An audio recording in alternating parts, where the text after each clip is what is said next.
Dual nature of radiation, dual से क्या मतलब है? DUAL, ड्यूअल वर्ड से क्या मतलब है? What do you mean by word dual? Double, double nature. Double nature को क्या बोलते हैं? कैमोफ्लेज। जब ऐसा लगता है तब वैसा होता है, जब वैसा लगता है तब ऐसा होता है। जब ऐसा लगता है कि फुल मार्क्स आएंगे तब फेल होने वाली नौबत आ जाती है। बहुत इंटरेस्टिंग टॉपिक है ये dual nature.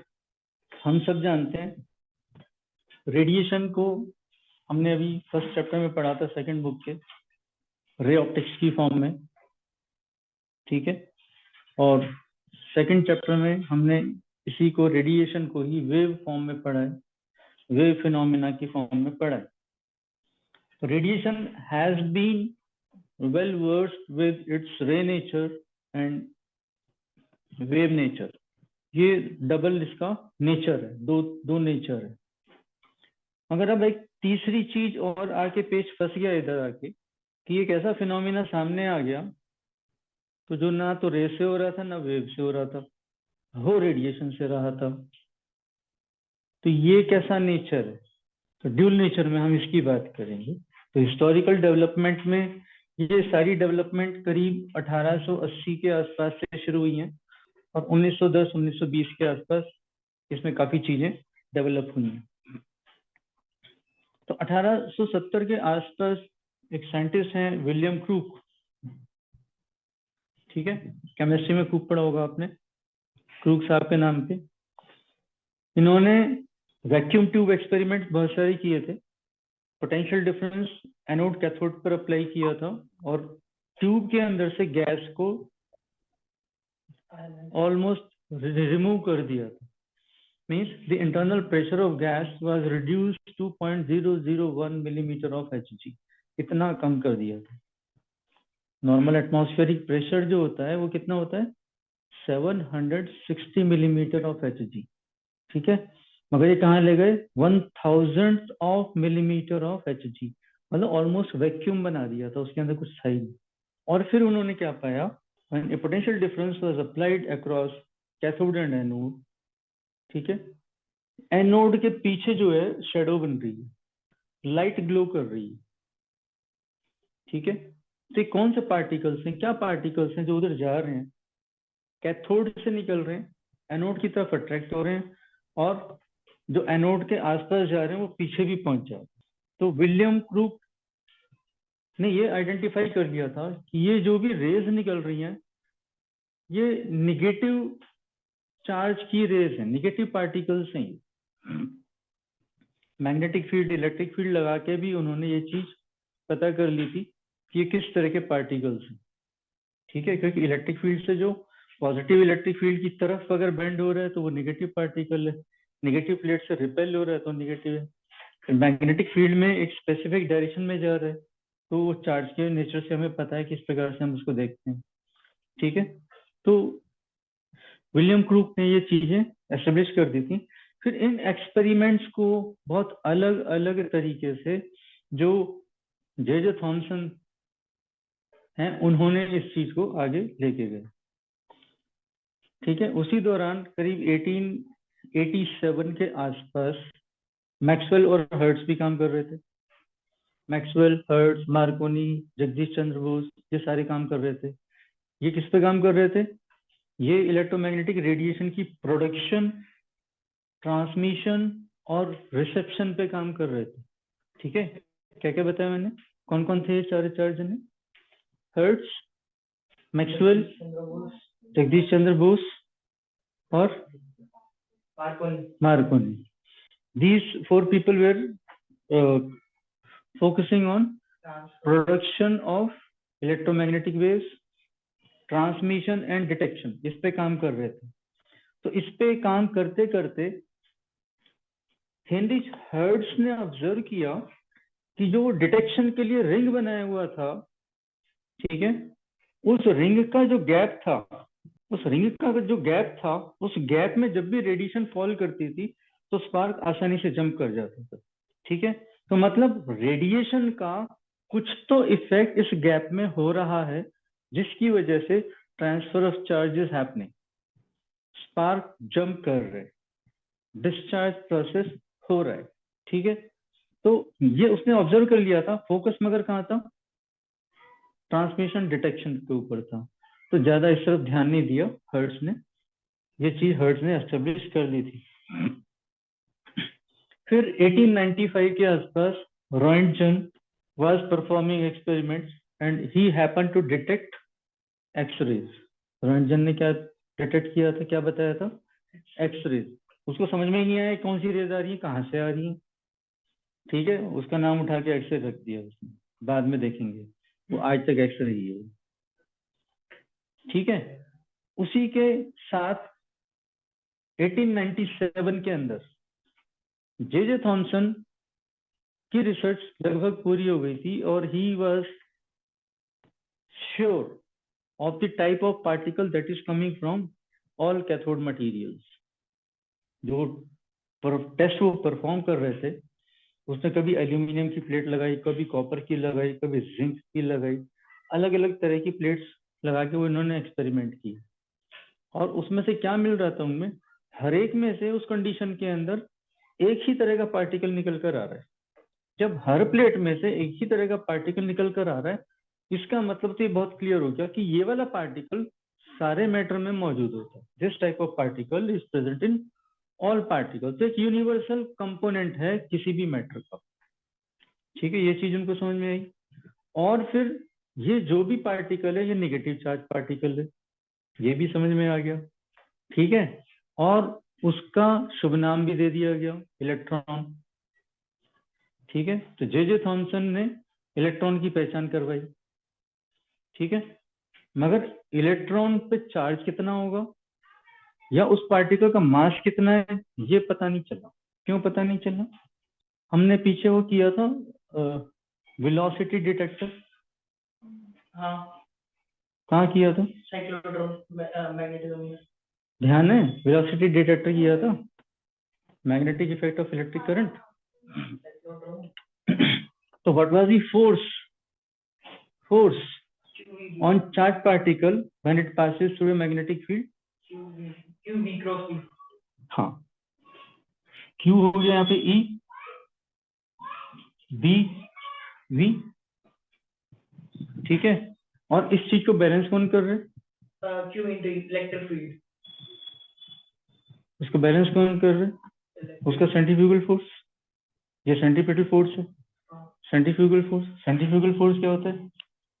mv square upon r, जो रेडियस बना रहे, charge particle circular path follow करता है ना मैग्नेटिक फील्ड में, तो उस चीज को ऑब्जर्व करके रेडियस नाप के उन्होंने इनको इक्वेट किया। इनको इक्वेट करने से क्या मिला, एक वेलोसिटी चली गई, ठीक है। और मास किधर ले आओ, E by m is equal to V upon v r. Velocity पता कर ली उन्होंने, वेलोसिटी सिलेक्टर से मैग्नेटिक फील्ड पता थी, रेडियस नाप लिया उन्होंने, ठीक है। तो इससे हर पार्टिकल का, हर प्लेट के साथ जो पार्टिकल उन्हें मिल रहे थे, सभी की एक वैल्यू यहाँ पे सामने आ रही थी, that is 1.76 into 10 to the power 11 coulomb per kilogram, ठीक है। इस charge to mass ratio electron की हर मैटर से जो आ रहा था वो उस समय सेम आ रही, ठीक है। तो जे थॉमसन जी ने यहाँ तक पहुंचा दिया। Charge to mass ratio of electron कितना होता है, 1.76 into 10 to the power 11 coulomb per kilogram, लिख लो ये constant. radius of curved path. So the charge to mass ratio of electron is found to be 1.76 into 10 to the power 11 coulomb per kilogram. ये ध्यान रखने वाली है, ठीक है। अब इसके साथ ही क्या हुआ फिर, मिलिगन साहब है, इनका बड़ा एक फेमस एक्सपेरिमेंट है ऑयल ड्रॉप एक्सपेरिमेंट। साइंटिस्टों की हद, जैसे हम परफ्यूम स्प्रे करते हैं तो उसमें से जो स्प्रे निकलता है वो कैसे एकदम से ऐसे स्प्रेड होता है ना, कितने छोटे छोटे पार्टिकल्स होते हैं उसके अंदर, ठीक है। तो जब वो उस छोटी सी नोजल से बाहर आता है, ठीक है, it suffers a lot of friction, ठीक है। तो मिलिगन ने सोचा अगर मैं ऑयल को स्प्रे करूंगा, ठीक है, तो वो छोटे छोटे ड्रॉपलेट्स में ब्रेक हो जाएगा, और ब्रेक होने के बाद इसमें फ्रिक्शनल इलेक्ट्रिसिटी की वजह से हो सकता है कुछ इलेक्ट्रॉन्स का आदान प्रदान हो जाए। ठीक है, दैट वाज द आइडिया। तो ये चीज सोच के उसने क्या करा, पूरा चैम्बर बनाया, वैक्यूम बना दिया, और उसके अंदर उसने टेलीस्कोप और माइक्रोस्कोप सारे लगा दिए। एक एक ऑयल ड्रॉप का वो रेडियस भी नाप लिया उसने। ठीक है, माइक्रोस्कोप लगा के, और डेंसिटी पता ही थी उसकी, सारे उसने लिक्विड के वो फॉर्मूले लगा दिए, बॉयंसी वॉयंसी सब लगा दी। और लगाने के बाद कितने इलेक्ट्रिक फील्ड के ऊपर ये चार्ज बैलेंस हो रहा है, सारे के सारे ड्रैग कर रहे थे टर्मिनल वेलोसिटी से। ठीक है, टर्मिनल वेलोसिटी से वो ड्रैग कर रहे थे, तो कितने फील्ड लगाने पे पार्टिकल्स रुक रहे हैं। ठीक है, ये चीज वो देख रहा था कि अगर इस पे इतना चार्ज होगा तो ये रुकेगा। ठीक है, ज्यादा चार्ज होगा तो ज्यादा वोल्टेज पे ज्यादा चार्ज वाले रुकेंगे। तो व्हाट ही वाज फाइंडिंग, एक सर्टेन वोल्टेज पर एक टाइप के पार्टिकल सारे रुक रहे थे, फिर दूसरी सर्टेन वोल्टेज के ऊपर दूसरे टाइप के सारे पार्टिकल रुक रहे थे, फिर तीसरे सर्टेन वोल्टेज के ऊपर तीसरे टाइप के सारे पार्टिकल रुक रहे थे, स्टेशनरी हो रहे थे। ठीक है, तो इसमें क्या उसने कंक्लूड किया कि जो चार्जेस हैं ऑयल ड्रॉप्स के ऊपर, वो Q1, Q2, Q3, अलग अलग चार्जेस वाले ड्रॉपलेट्स स्टेशनरी हो रहे हैं। ठीक है, तो इन सब चार्जेस का हाईएस्ट कॉमन फैक्टर क्या है। जब वो हाईएस्ट कॉमन फैक्टर उसने सर्च किया, फाइंड किया, तो उसमें क्या मिला कि ये E था, ये 2E था, ये 3E था। E के मल्टीपल में आ रहे थे सारे चार्जेस। तो इसका मतलब जो एलिमेंट्री चार्ज नेचर में अवेलेबल है उसका छोटे से छोटा साइज E ही है, E से छोटा चार्ज है ही नहीं। ठीक है, तो दो बहुत बढ़िया कंक्लूजन यहाँ से मिले। पहला कंक्लूजन क्या था, charge on E was found to be 1.602 into 10 to the power -19 coulomb. ये बहुत बड़ी अचीवमेंट थी। दूसरा क्या था, charge is quantized in nature, ये हम पढ़ के आए फर्स्ट चैप्टर में। ये दो बहुत शानदार रिजल्ट उसने निकाल के दिए थे। ठीक है, अब आपको E/m की रेशो पता है, हाँ, E की वैल्यू उसने दे दी, तो एक प्रकार से मास भी दे दिया, मास भी दे दिया। E/m की वैल्यू ये दी, E की वैल्यू डालो, m की वैल्यू निकाल लो, तो मास ऑफ इलेक्ट्रॉन कितना मिला फिर 9.1 -31 kg। ये चीज भी हमें मिल गई। बहुत शानदार अचीवमेंट थे इन सारे साइंटिस्टों के जो हमें इस दौरान मिले। ठीक है, अब इसके बाद क्या हो रहा था, ये स्टडी हो ही रही थी कि अलग अलग प्लेट से इलेक्ट्रॉन्स निकल रहे हैं। Electron is a universal particle contained in all the metals. ठीक है, तो ये चीज एस्टेब्लिश हो गई थी।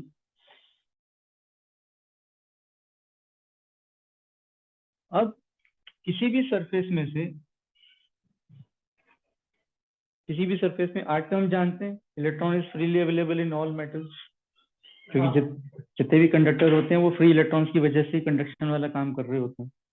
ठीक है, तो इसमें अगर फ्री इलेक्ट्रॉन सरफेस पर हैं, ठीक है, ये सारे फ्री इलेक्ट्रॉन्स अपने पेरेंट एटम के साथ एसोसिएटेड हैं।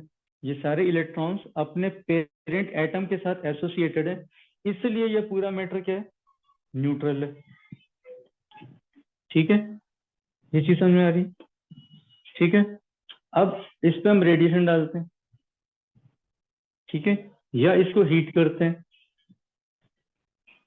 या कुछ भी ऐसा करते हैं कि ये इलेक्ट्रॉन एनर्जी गेन करता है, इलेक्ट्रॉन एनर्जी गेन करता है, और एनर्जी गेन करने के बाद इसकी टेंडेंसी क्या होती है,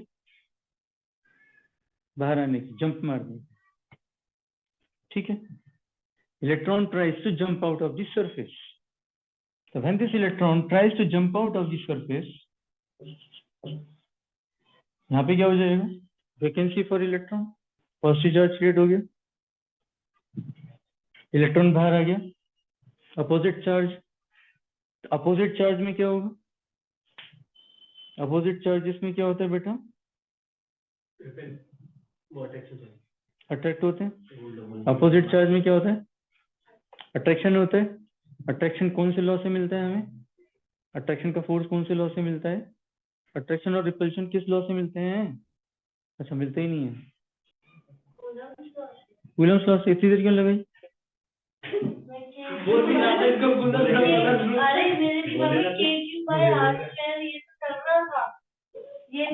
कूलम्बिक अट्रैक्शन है।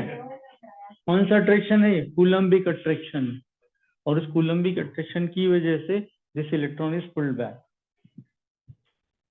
ठीक है, मतलब इस प्रकार से दी गई एनर्जी इलेक्ट्रॉन्स के पास पर्याप्त नहीं होती है कि वो उसको जंप मार के बाहर आ जाए।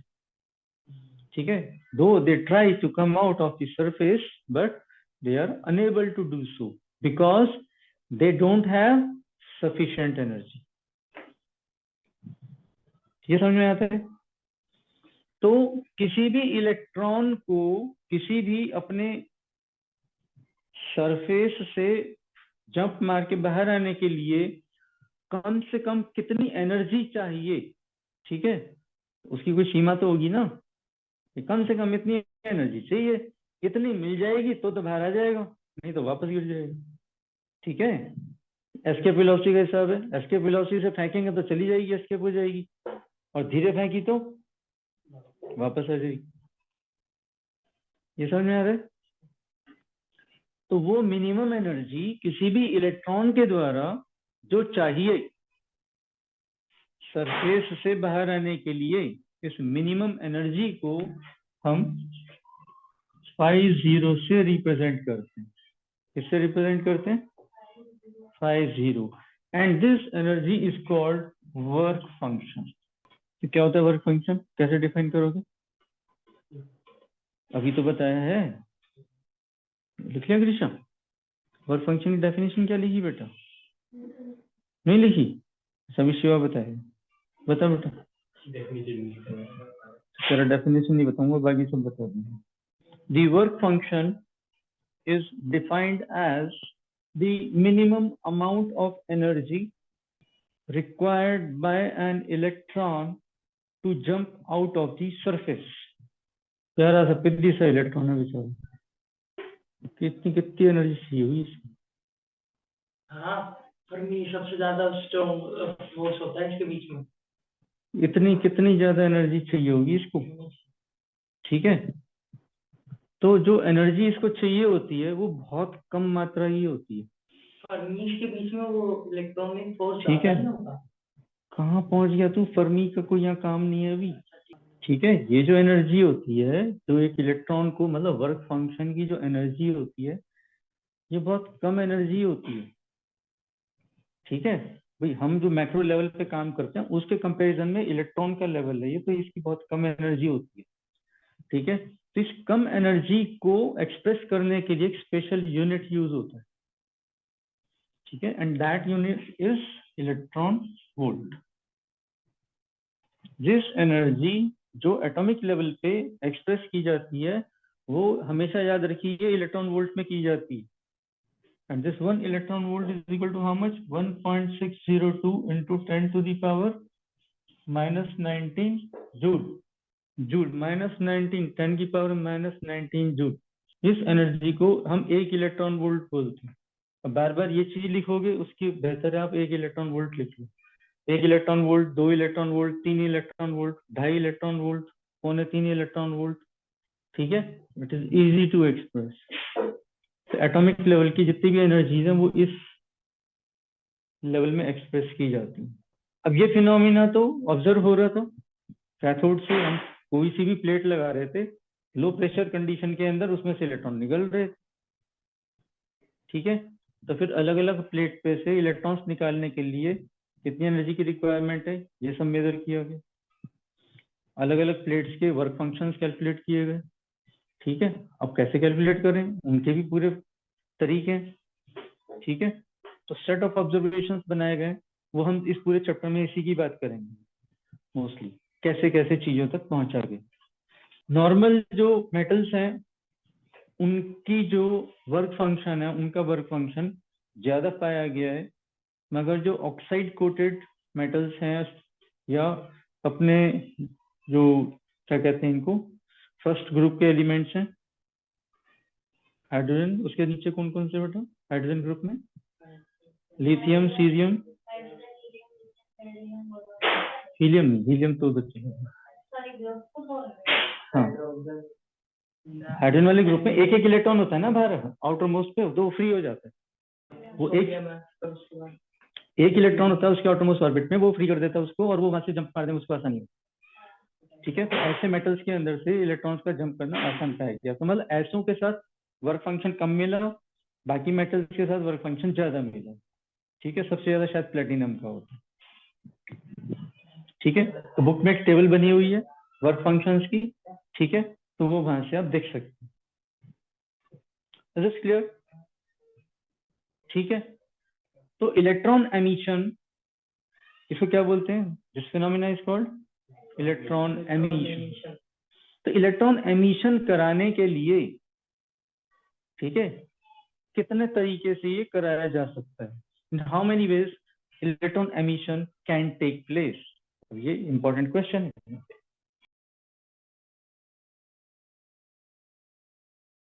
इन how many ways an electron emission can take place?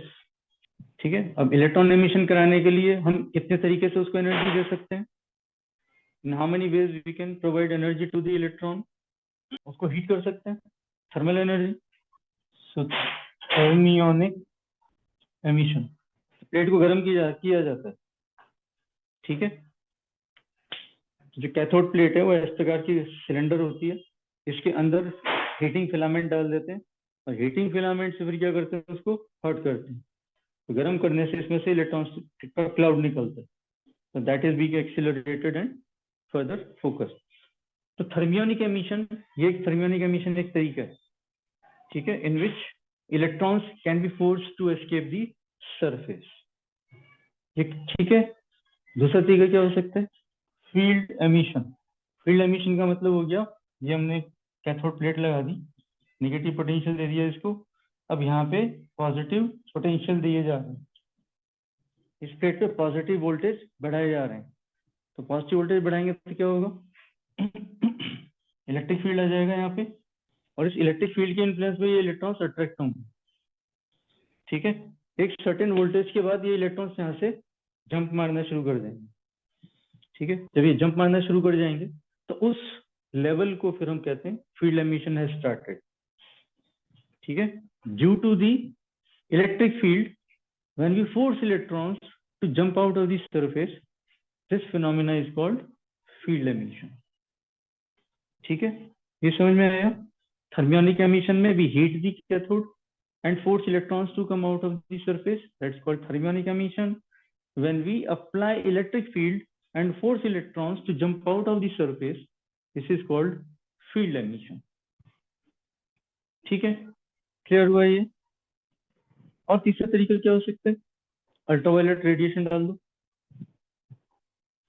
Surface पे, अल्ट्रावायलेट रेडिएशन डाल दो। अल्ट्रावायलेट तो वैसी एनर्जेटिक रेज होती है, छोटी वेवलेंथ होती है।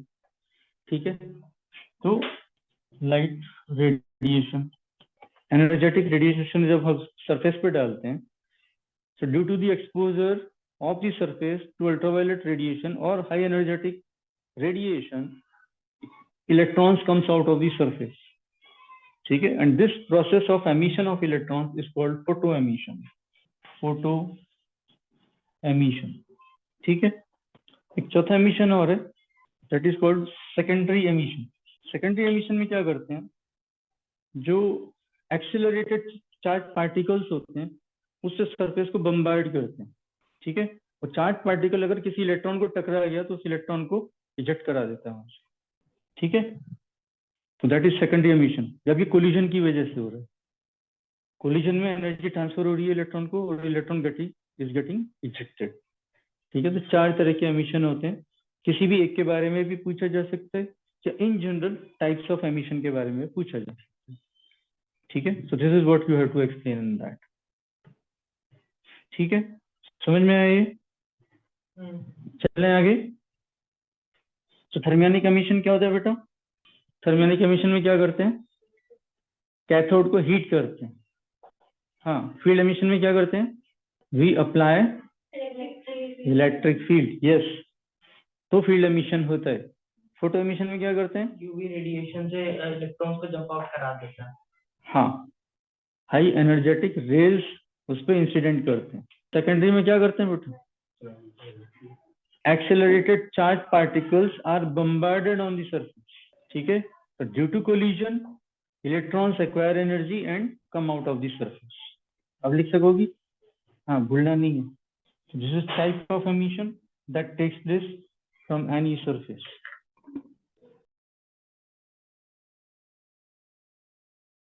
हर्ट्ज ऑब्जर्वेशन, ये क्वेश्चन बनता है यहाँ पे, what was the Hertz observation? Hertz की ऑब्जर्वेशन क्या थी? ठीक है, तो आप उसमें ये लिखेंगे, छोटा सा डिस्क्रिप्शन लिख लो।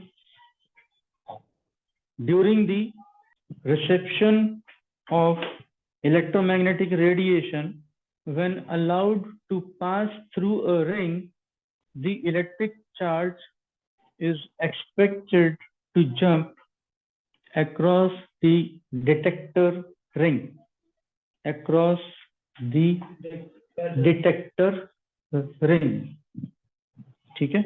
Hertz observed when the gap is illuminated, the spark was jumping easily, ठीक है, as compared to then when it was not illuminated. When it was not illuminated. Illuminated, हाँ.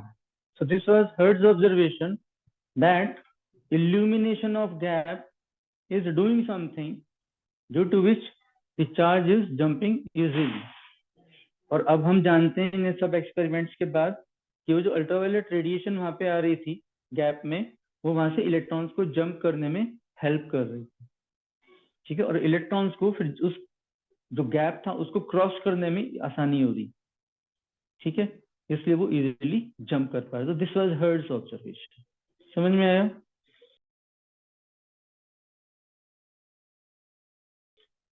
इसके कंटेम्पररी साथ साथ क्या हो रहा था, 1910 के आसपास दो साइंटिस्ट काम कर रहे थे, हेलवॉक एंड लिनार्ड।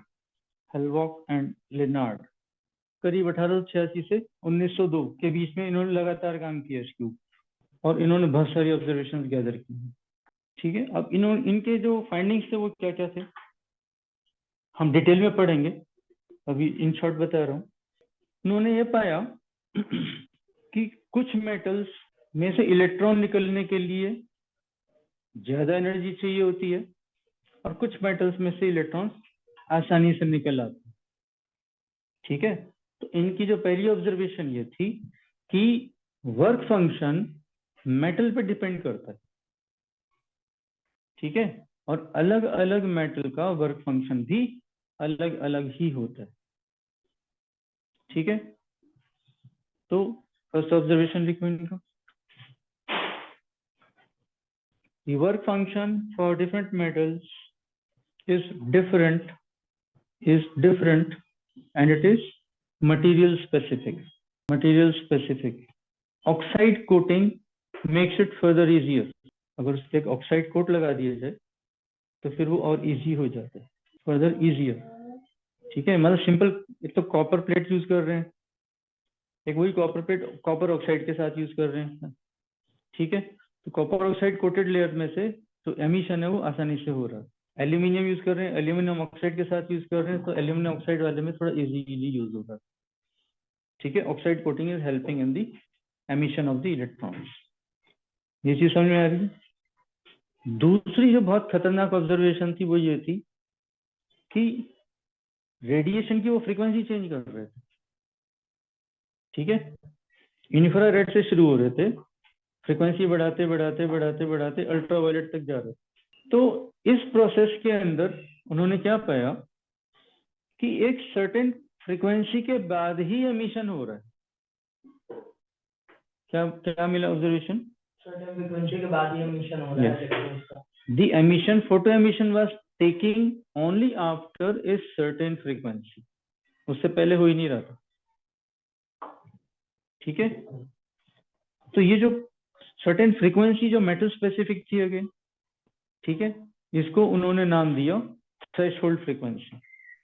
ठीक है, सेकेंड ऑब्जर्वेशन में लिखो, they found that the photo emission is taking place only after a certain frequency called threshold frequency, certain frequency called threshold frequency। फिर उन्होंने एक एक्सपेरिमेंट और भी किया था, एक जिंक प्लेट ले ली, उसको नेगेटिवली चार्ज कर दिया। ठीक है, अब वो प्लेट चार्ज है या नहीं है, ये हम किससे चेक करते हैं? किसी बॉडी पे चार्ज है या नहीं है, ये हम किससे चेक करते हैं? हाँ, क्या बोलते हैं उसको? इलेक्ट्रोस्कोप बोलते हैं उसको। ठीक है, तो नेगेटिव चार्ज प्लेट जिंक की उन्होंने गोल्ड लीफ इलेक्ट्रोस्कोप के ऊपर रखी, तो नीचे लीफ चार्ज हो जाएंगी, लीफ चार्ज हो जाएंगे तो क्या होगा? स्प्रेड हो जाएगा। ठीक है, अब उन्होंने जिंक प्लेट को अल्ट्रावायलेट रेडिएशन डाल के इसको एक्सपोज कर दिया, तो व्हाट डिड दे फाइंड? वो न्यूट्रल हो जा रही है। नेगेटिव चार्ज प्लेट को जब रेडिएशन उस पर डाला गया, वो न्यूट्रल हो जा रही है, means charge is escaping due to radiation. ये समझ में आया? सेकंड एक्सपेरिमेंट उन्होंने किया, न्यूट्रल प्लेट ले ली जिंक की और उसको गोल्ड लीफ इलेक्ट्रोस्कोप पर रख दिया। अब इसको उन्होंने एक्सपोज किया रेडिएशन से, तो क्या मिला? ये प्लेट पॉजिटिव चार्ज हो गई, मतलब फिर से इलेक्ट्रॉन निकले, न्यूट्रल में से भी इलेक्ट्रॉन्स निकले। ठीक है, थर्ड एक्सपेरिमेंट में क्या करा? पॉजिटिव जिंक चार्ज की प्लेट रख दी उन्होंने और अब इस पे रेडिएशन डाला, तो उन्हें फिर क्या मिला? वो ज्यादा पॉजिटिव चार्ज हो गई। ठीक है, means irrespective of the condition, कोई सा भी चार्ज हो बॉडी के ऊपर, अगर उस पर रेडिएशन आ रहा है तो उसमें से इलेक्ट्रॉन्स निकल रहे हैं। ये चीज समझ में आ रही है? तो रेडिएशन कॉजेस फोटो एमिशन, इसमें से इलेक्ट्रॉन्स ही निकलते हैं, बाकी चीजें नहीं निकलती, and that causes the body to be charge और नॉट। ठीक है, अब हम नेक्स्ट क्लास में इसका एपरेटस की डिस्कशन करेंगे, क्या एपरेटस यूज किया गया था, क्या क्या ऑब्जर्वेशंस ली गई थी, कौन कौन से ग्राफ्स प्लॉट किए गए, उनके कंक्लूजन क्या थे, फिर कहाँ जाके ये सब फंस गए।